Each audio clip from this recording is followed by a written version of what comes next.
It's been a while since we've seen some new buds from Beats, and after checking out these Sony WF 1000 XM4s a few weeks back, it's gonna be hard to impress me. So these came out around this time last month, and I've been using them pretty much daily ever since then. I've also been using these Sony WF 1000 XM4s and the Powerbeats Pro. Now the Powerbeats I've been using for over a year and have been my go-to for pretty much everything.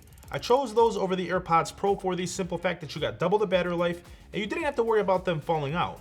The Beats, on the other hand, try to mimic some of those key features while giving you a smaller form factor with size and price. Let's start with the price. If you don't want to pay for Apple's flagship earbuds, then you can pick up the Beats for $100 less, which in itself is pretty significant. However, if you are someone that does use a ton of devices, say especially when it comes to Apple, if you use your MacBook, your iPad and stuff like that, I'd actually recommend you pick up the AirPods Pro instead of these because these don't have multiple device support. For design, you've got a nice solid case with a few different color options to choose from. I went with the matte red here for this video to switch things up since usually I am rocking matte black when it comes to headphones and earbuds. The case is small and so are the buds. They fit well in pretty much any scenario you plan on using them in. Now you don't get that H1 chip in these like you do with the other models, so no hands-free or sharing as I mentioned previously. You have your single USB Type-C charging port on the bottom that gives you 8 hours of battery life on a full charge with the ANC off and 5 hours with it on. The case itself also gets you anywhere from 10 to 16 hours of extra playback, along with a quick charge feature that nets you about an hour of runtime in just 5 minutes. As soon as you pop open the case, you see these small buds along with a button for pairing in between them. Now the buds are magnetic, so they do easily snap back into place when you're done using them after your session, or if you just need a quick charge. Now just like these Sony WF 1000 XM4s, these fit perfectly for me. Maybe I'm just lucky, I don't know, but believe it or not, when I was running around with them, shooting hoops, doing drills, they didn't fall out once. So the thought of them actually falling out when I'm here in the studio or out and about somewhere didn't really even cross my mind. They are IPX4 sweat resistant in case you're wondering, so no worries should come to mind if you plan on working out with these or wearing them outside in some light rain. They're not waterproof, so I wouldn't try anything more than that. One thing I will say though, and I remember MKBHD saying this in a video a few weeks back, I don't know if this is intentional or not, but every time I do go ahead and change a track and switch modes, I catch myself pushing the earbuds in just a little bit more. Maybe that's why they don't fall out when I'm running around with them. In the box here, also pretty minimalist as well. You have a few additional ear tips for a better overall fit and a USB Type-C charging cable. It's kind of weird watching Apple switch all of these devices over to USB Type-C, but it makes sense now since you do have full support for these Beats on your Android device. And believe it or not, the process is just as smooth and simple as it is on your iPhone. You also have these same controls for turning on and off both your ANC and transparency modes. The wireless chip in these enables Bluetooth 5.2, which does actually also let you find your buds with both your Android and iPhone devices.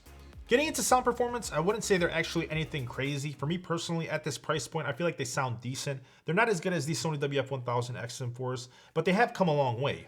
It's just the Beats still throw around this muffled sound, especially in the mids on some songs, in particular when you're hearing an actual voice. The bass is also somewhat decent, nothing mind-blowing.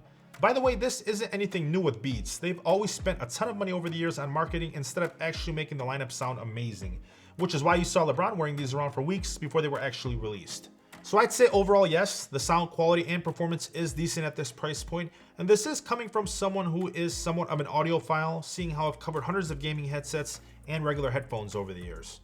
Now the active noise cancellation with these, it's decent, just like the sound quality. I wouldn't say it's anything crazy. I was actually able to take these on a few flights with me here recently, and they work just fine, as long as I had the volume cranked up a little bit past half. But if you're someone that's in those much noisier situations and depends on active noise cancellation, I'd actually recommend these Sony XM4s instead of these. But for the duration of my travel, I didn't really have to worry about my surroundings too much with these, like I said, as long as that volume's turned up a little bit past half. Now they don't have the convenience and features like the XM4s, but they do also come in much cheaper. One feature I love on my XM4s is your gentle tap on the earbuds to instantly kick in the transparency mode, so you can listen in on a quick announcement or conversation instead of tapping the hold with these to switch to transparency on, then having to switch back to ANC mode. So that's one thing I definitely miss.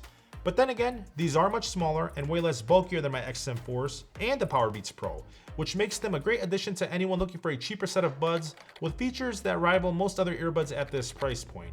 I'd say they're great for any office setting or for students that would like to enjoy some music in their downtime in between classes or during any other activities.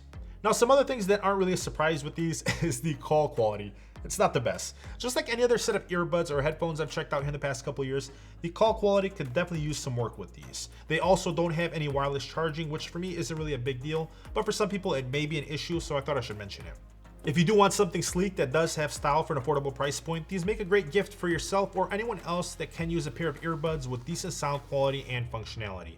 It is kind of tough though. If active noise cancellation is an absolute priority for you and you want better sound quality and more features, I definitely say go for these Sony XM4s, which I did review for you guys a few weeks back. If you're an absolute athlete and these do keep falling out, I'd suggest going for the Powerbeats Pro instead. Which then, that leaves the Airpods, that work great if you're using multiple Apple devices, but that's pretty much all I use them for since they always fall out for me and I don't like the fit. For me, personally, it's an easy choice, guys. I'm gonna be honest with you. I'm gonna shuffle between these and these Sony XM4s depending on what I'm doing. But I'm curious to know, what set of earbuds are you guys currently rocking with, or what do you plan on picking up? Let me know down below in the comments section, where you'll also find the links to the earbuds that we covered in today's video. If you want to see more, go ahead and follow me on Twitter and Instagram at DetroitFury. And if you enjoyed this content, please make sure you smash that like button for me, subscribe, turn on your post notifications. It truly helps me out. Thank you so much for watching. I'll see you guys in my next video. Peace.